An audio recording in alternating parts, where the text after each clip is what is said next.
আসসালামু আলাইকুম viewers, trading with ফুয়াদানেত ইউটিউব চ্যানেল থেকে আমি মোহাম্মদ আলী শাহ আপনাদের সবাইকে জানাচ্ছি অনেক অনেক শুভেচ্ছা। আমরা আমাদের অনেক জনপ্রিয় একটি এপিসোড ছিল, আমরা সেই এপিসোডে আজকে ফিরে যাব। আমাদের এপিসোডটা ছিল এরকম যে মার্কেট প্রেডিকশন। আমরা আমাদের এই এপিসোডে সবসময় আমরা আলাপ করতাম যে গত সপ্তাহের মার্কেট কেমন ছিল এবং আগামী সপ্তাহের মার্কেট কেমন যেতে পারে। এটা এই এপিসোডটার নাম আমরা দিয়েছিলাম যে মার্কেট প্রেডিকশন। যেহেতু আমাদের আজকে হচ্ছে সোমবার দিন, আমরা অলরেডি এই সপ্তাহের মধ্যে রবিবার এবং সোমবার দুইটা দিন অলরেডি পার করে ফেলেছি। সো আমাদের হাতে আরো 3টা ওয়ার্কিং ডে আছে, মঙ্গলবার, বুধবার, বৃহস্পতিবার। সো এই 3 দিন কেমন যেতে পারে এবং আগামীতে কেমন যেতে পারে এটা নিয়ে আমি এক্সপার্টের কাছে ফিরে যাব। So expert. ধন্যবাদ আলিশা। আসলে আমাদের যে মার্কেটটা লাস্ট কয়েকদিন গেল, আমরা কিন্তু লাস্ট ভিডিওতে একটু বলার চেষ্টা করছিলাম, যদি মনে থাকে, যে এগ্রেসিভ মার্কেটটা যাচ্ছে এটা কিন্তু আবার একটু স্লো ডাউন মোডে যাইতে পারে, তারপর আবার যদি বাজার এখন যেটা হয়েছে আপনার নোটিশ করার মতো যে ঘটনাটা ঘটছে সেটা হচ্ছে, আমরা যদি লাস্ট ডে টার্নওভার দেখি সেটা ছিল 2000 কোটি। আজকের টার্নওভার কিন্তু 1143।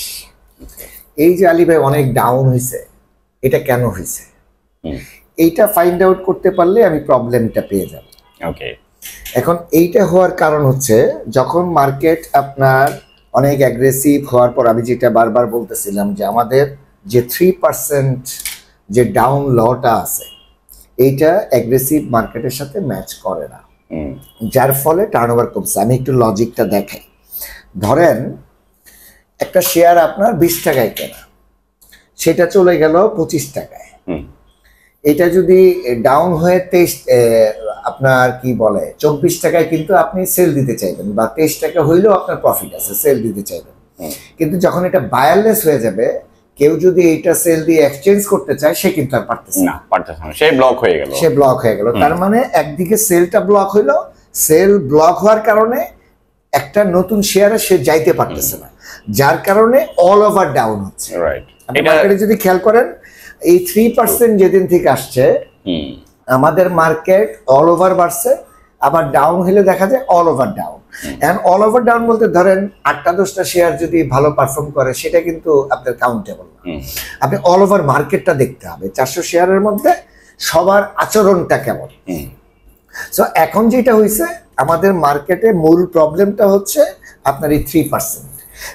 এখন যেহেতু ডিমান্ড সাপ্লাই দুইটাকে আপনার ব্যালেন্স করতে হবে, এখন সাপ্লাই ব্যালেন্স 3%, ডিমান্ড ব্যালেন্স রাখছেন আপনি, ডিমান্ড রাখছেন আপনি 10%, তাহলে এটা ইমব্যালেন্স হয়ে গেছে। এইটাকে আপনার ব্যালেন্স করতে গেলে বোথ সাইড 10% দিতে হবে। মানে এখন আসলে তার মানে সবচেয়ে বড় প্রবলেমটা হচ্ছে 3%। এখন 3% প্রোটেকশন বিনিয়োগকারীদের জন্য দরকার আছে কিনা এটা একটু চিন্তা করার বিষয় আছে। নতুন এখন আরেকটা জিনিস ঘটছে আলী ভাই, আমাদের বিএসইসির চেয়ারম্যান কিন্তু পদত্যাগ করছে। এখন দেখেন, উনি যখন শুরুর দিকে আসলো উনি কিছু ভালো কাজ করছিল, যেমন উনি স্মল ক্যাপিটাল মার্কেট তৈরি করছে, কমোডিটি মার্কেট একটা ভালো পর্যায়ে নিয়ে গেছে। সো অনেক কিছু উনি করছিল, কিন্তু আমরা যদি ট্রেডিং মার্কেটটা দেখি এইটার জন্য কিন্তু উনি কিছুই করে নাই। মানে এটা আপনার রিফ্লেকশন, যেটা সে যে কাজ করছে কাজের রিফ্লেকশন কিন্তু মার্কেটে বিনিয়োগকারী দেখতে চায়, সেই রিফ্লেকশন কিন্তু মার্কেটে ছিল না, যার কারণে কিন্তু সাধারণ বিনিয়োগকারীর ধারণা যে উনি আমাদের মার্কেটের জন্য পারফেক্ট ছিল না। সো এখন চলে গেছে, তার মানে কি এটা পজিটিভ সাইড। তো এমনিতেই আপনার বাজার ভালো হওয়া উচিত। এখন যারা বসছে তারা নতুন বসছে, এখন তাদের নতুন করে চিন্তা ভাবনা করতে হবে, আসলে মার্কেট নিয়ে অ্যানালাইসিস করতে হবে যে আমাদের মার্কেটটা কিভাবে রোলটা প্লে করলে এখানে বিনিয়োগকারীর আপনার জন্য চমৎকার একটা মার্কেট হবে, ডিমান্ড সাপ্লাইটা ব্যালেন্স হবে।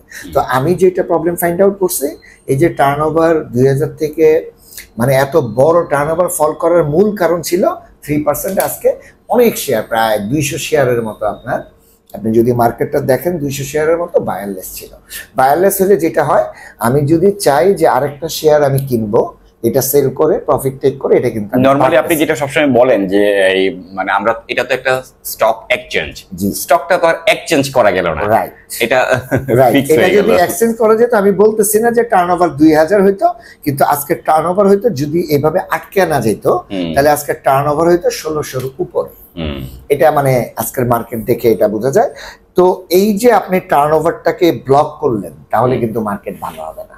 ওকে, তার মানে আপনি একটা বার্তা দিতে চাচ্ছেন আমাদের নতুন যারাই আসবেন যে বিএসইসি, ওনারা যেন এই 3%টাকে যেন 10%-এ নিয়ে যায়। হ্যাঁ, আরো কিছু ইম্পর্টেন্ট পয়েন্ট আছে আমাদের মার্কেটের যে প্রবলেম, যেহেতু প্রবলেম নিয়ে আলোচনা হচ্ছে আমি কিছু প্রবলেম ফাইন্ড আউট করছি। যেমন আমাদের মার্কেটে একটা জিনিস কি, আপনি একটা দেশের যে মানি ফ্লো যেই জায়গাগুলোতে আছে এগুলো স্মুথ করার একটা ব্যাপার থাকে। যেমন আমাদের মার্কেটে ধরেন এই যে এ গ্রেড, বি গ্রেড, যে জেড গ্রেডের যে শেয়ারগুলো আছে, শেয়ার ফ্রি হওয়ার জন্য যে ডিউরেশনটা সেট করা, মানে আপনি আজকে কিনবেন, কালকের দিনটা গ্যাপ দিলেন, পরের দিন ফ্রি, এইটা ঠিক আছে। কিন্তু যখন আপনি সেল দিলেন, মানি আবার একদিন ওয়েট করতে হবে ফ্রি হওয়ার জন্য, এটা আমি বুঝি না।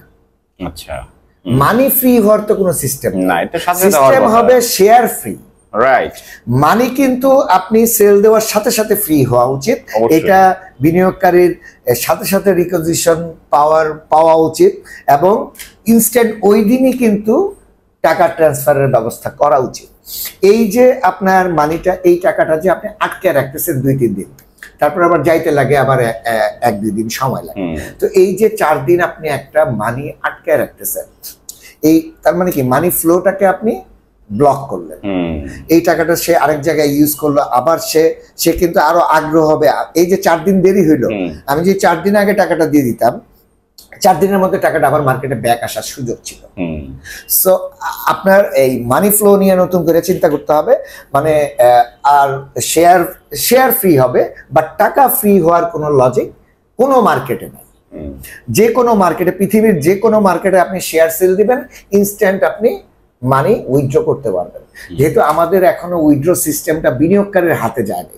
আপনি ইন্টারন্যাশনাল মার্কেটে কি থাকে, অ্যাপ থাকে, অ্যাপে কিন্তু আপনি যখন একটা জিনিস সেল দিবেন, আপনি ফরেক্স মার্কেটে যান, যে কোনো মার্কেটে যান, আপনি কিন্তু ওইটা উইথড্র দিতে পারবেন। কিন্তু আমাদের এই সিস্টেমটা নাই। এখন যদি এই সিস্টেম চালু হয়, আমি সাথে সাথে উইথড্র দিলাম, হ্যাঁ, যেমন অনেক ধরনের অপশন আছে, সিগন্যাল গেল, উইথড্র হইল না, বাট আমার অফিসে আমার সিগন্যালটা গেল যে আমি 2 লাখ টাকা সাপোজ আমি রিকোজিশন দিলাম ইনস্ট্যান্ট। এখন সিগন্যাল যাওয়ার পর সে এটা এক্সিকিউট করলো, বিএফটিএন করলো বা এনপিএসবি যেটাই করে। এখন বিএফটিএন যেহেতু আমাদের মার্কেটে বেশি চলতেছে, এখন বিএফটিএন এর মাধ্যমেই করলো, সেই ক্ষেত্রে টাকাটা কিন্তু সে পরের দিন পাওয়া যাচ্ছে আজকে সেল দেওয়ার। কিন্তু এই যে টাকা আটকে রাখার সিস্টেম, মানি ফ্রি হওয়ার সিস্টেম, এইটা আমি এখনো বুঝি না এটা মার্কেটে কেন আছে। এটা ব্যাকডেটেড, এটা চেঞ্জ করতে হবে। Okay, thank you so much expert. আমাদের ওই যে মার্কেট প্রেডিকশন, আমরা আমাদের মূল পর্বে ফিরে যাই। আপনার মার্কেট প্রেডিকশন নিয়ে যদি কিছু বলতেন। আচ্ছা, মার্কেট প্রেডিকশন এখন প্রবলেম হয়ে গেছে এই 3%। এখন আমি যদি আজকের মার্কেটটা দেখি, আবার টার্নওভার দেখি, আমি বলতেছি 1143, অনেকে মনে করতেছে যে এটা কম টার্নওভার হয়েছে, আমার কাছে কিন্তু কম না। আমার কাছে এটা 16 থেকে 1700 কোটি টাকার কাছাকাছি। কারণ হচ্ছে এরা ব্লক হয়ে গেছে আর এক্সচেঞ্জ করতে পারেনি। এখন প্রবলেম হয়েছে, আজকে হয়তো যে প্রাইসে আমি সেল দিতে চাইছি, আগামীকাল হয়তো এই প্রাইসে আমি সেল দিতে চাইবো না। খেয়াল করুন মার্কেট প্রেডিকশন কিভাবে হয়। তাইলে 3% যেহেতু আগামীকাল ডাউন হওয়ার চান্স আছে স্টার্টিং এ, যদি আমি ধরি ডাউন, তার মানে ওইখানে সেল প্রেশারটা কমে যাবে। আজকে যেই ধরনের সেল প্রেশার ছিল, কালকে কিন্তু সেল কমে যাবে, পরের দিন কিন্তু আরো কমে যাবে। তার মানে আমি যদি কালকেরটাই ধরি, সেল প্রেশার যদি এখান থেকে 50% কমে, কালকে বাজার ব্যাক করার চান্স অনেক বেশি। সো আমি আজকে যেটা ফিল করতেছি যে বেশিরভাগ শেয়ার, আমি সব শেয়ারের কথা বলবো না, কারণ এখানে কিন্তু আলী ভাই মার্কেটে কয়েকটা জিনিস ঘটছে। কিছু শেয়ার 40% বাড়ছে, এগুলো যদি 3% ডাউন হয়, সে 37% প্রফিটও আছে। তারপরে যারা 30% বাড়ছে, এখনো 27% প্রফিট আছে। এই শেয়ারগুলো হয়তো ব্লক থাকতে পারে, কিন্তু যেই শেয়ারগুলো 10% বাড়ছে, আজকে 3% ডাউন, আগামীকালও যদি 3% ডাউন হয়, এগুলো ডিমান্ড চলে আসবে।